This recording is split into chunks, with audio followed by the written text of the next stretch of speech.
అత్యంత ఆదరణ పొందుతున్న number 1 premium range beauty products ARM pearl beauty. అత్తారింట్లో అక్క ఒక్కతే ఉంది. తోడుగా తమ్ముడిని పిలిచింది. అరగంటలో అక్కడ ఉంటానక్క అని చెప్పాడు. తనతో పాటు 2 ఫ్రెండ్స్ను వెంట తీసుకెళ్లాడు. ఒకే బైక్పై ముగ్గురు వెళ్తూ అనంత లోకాలకు వెళ్లిపోయారు. తమ్ముడు వస్తాడని ఎదురు చూస్తున్న అక్కకు చావు కబురే అందింది.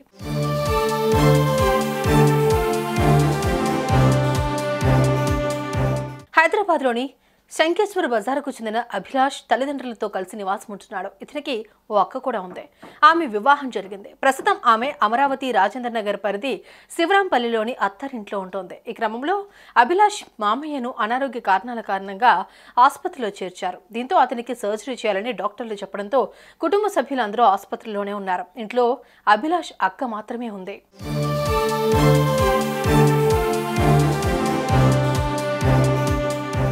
దీంతో అభిలాష్ తన ఇంటి దగ్గర జరుగుతున్న శ్రావణ మాస బోనాలను పూర్తి చేసుకుని అక్క దగ్గరకు బయలుదేరాడు. తనతో పాటు సైదాబాద్ సాయిరాం కాలనీకి చెందిన సందీప్, శ్రీహరిలను కూడా తనతో పాటు బైక్పై తీసుకెళ్లాడు. ముగ్గురు ప్రాణ స్నేహితులు కావడంతో కలిసి శివరాంపల్లిలోని అభిలాష్ సోదరి ఇంటికి పయనమయ్యారు.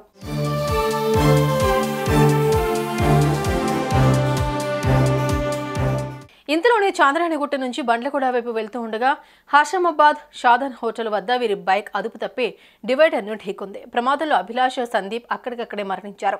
తీవ్ర గాయాలైన శ్రీహరిని ఆసుపత్రికి తీసుకెళ్లగా చికిత్స పొందుతూ ప్రాణాలు విడిచాడు. తమ్ముడు వస్తానని చెప్పి ఇంకా రాలేదంటూ అతనికి ఫోన్ కాల్ చేయగా పోలీసులు విషయం చెప్పారు. తమ్ముడి కోసం ఎదురు చూస్తున్న ఆమెకు పాపం కన్నీళ్లే మిగిలాయి.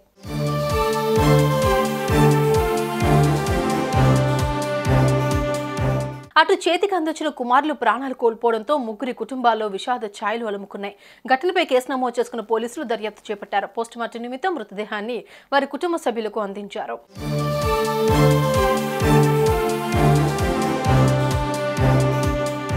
బోనాల పండుగ తర్వాత సంతోషంగా ఉన్న కుటుంబాల్లో విషాదం నెలకొంది.